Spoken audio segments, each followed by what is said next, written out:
Hello friends, તમારું સ્વાગત છે અમારી ચેનલ સિમ્પલ ગુજરાતી રસોઈમાં।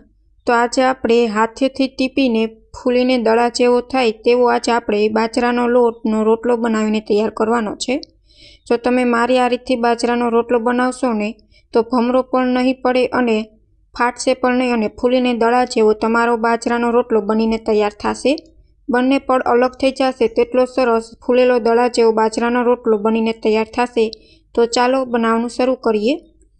તો બાજરાનો રોટલો સૌથી પહેલાં બનાવવા માટે તમારે ગેસ ચાલુ કરીને તાવડી છે તે તપવા મૂકી દેવાની છે, જેથી બાજરાનો રોટલો છે તે સારી રીતના પાકે। કેમ કે બાજરાનો રોટલો સેજ સાઈઝમાં જાડો હોય છે એટલે તેને પાકવામાં સેજ વાર લાગે છે। જો આપણી તાવડી અગાઉથી તપેલ હોય ને તો બાજરાનો રોટલો છે તે સરસ બનીને તૈયાર થાય।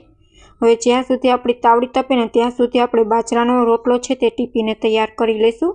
તો તેના માટે અહીં મેં જેટલો બાજરાનો એક રોટલો બનાવવો છે તે પ્રમાણે મેં લોટ લઈ લીધો છે। હવે તેમાં આપણે સ્વાદ પ્રમાણે મીઠું એડ કરી દઈશું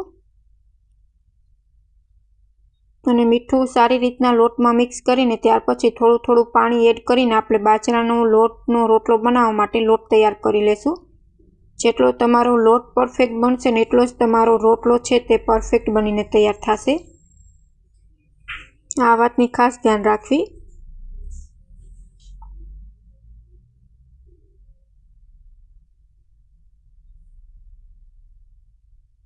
તો અહીં લોટ છે તે તૈયાર થઈ ગયો છે। હવે આપણે 1 થી 2 મિનિટ સુધી સતત આપણે હાથની મદદથી તેને આપણે મસળવાનો છે। એકદમ સ્મૂથ ન થઈ જાય ને ત્યાં સુધી તમારે લોટને મસળવાનો છે।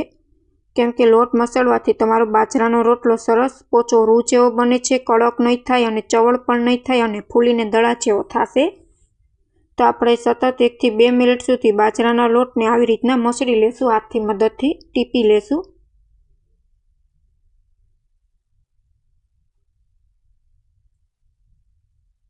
હવે આપણો લોટ છે તે પરફેક્ટ તૈયાર થઈ ગયો છે। હવે આપણે બંને હાથમાં પાણી લગાડી લેશું।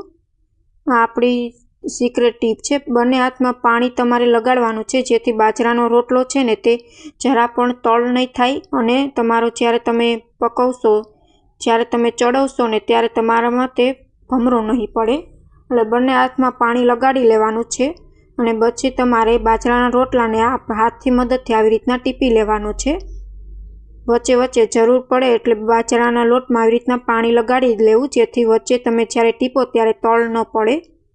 કેમ કે અમુક લોકોને બાજરાનો રોટલો ચડવતી વખતે તળ પડી જાય છે અથવા તો તિરાડ પડી જાય છે અથવા તો ભમરો પડતો હોય છે, જેથી બાજરાનો રોટલો એવો બનીને તૈયાર ન થાય। તમે જોઈ શકો છો કેટલી પરફેક્ટ રીતથી બાજરાનો રોટલો છે તે ટીપાઈ રહ્યો છે, કેમ કે આપણો લોટ છે તેને સારી રીતના આપણે મસળ્યો છે।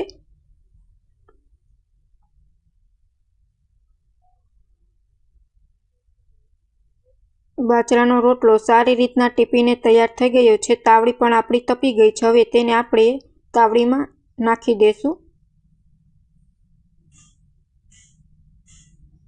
તમે જોઈ શકો છો એક બંધ તિરાડ પણ નથી પડી અને ફાટ્યો પણ નથી, પરફેક્ટ રીતથી બાજરાનો રોટલો બનીને તૈયાર છે।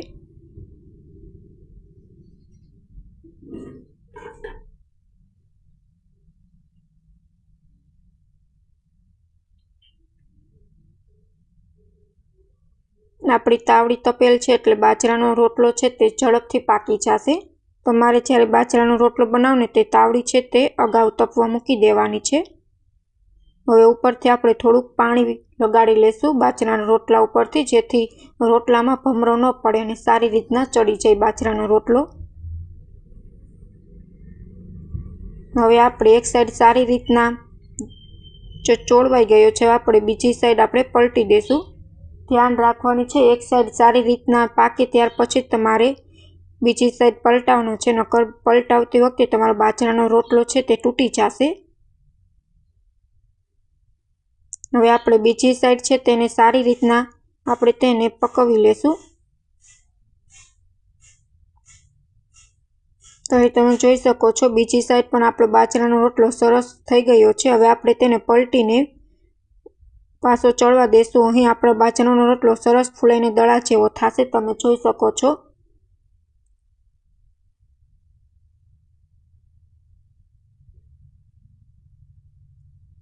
તો તમે જોઈ શકો છો ફૂલીને દડા જેવો તિરાડ પડ્યા વગર કે એકદમ પરફેક્ટ રીતે આપણો બાજરાનો રોટલો છે તે બનીને તૈયાર છે અને ભમરો પણ નથી પડ્યો।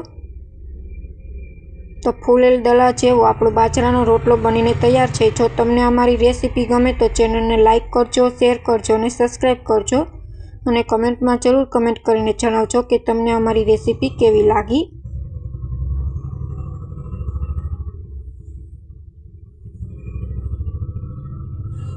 Thank you for my watching video.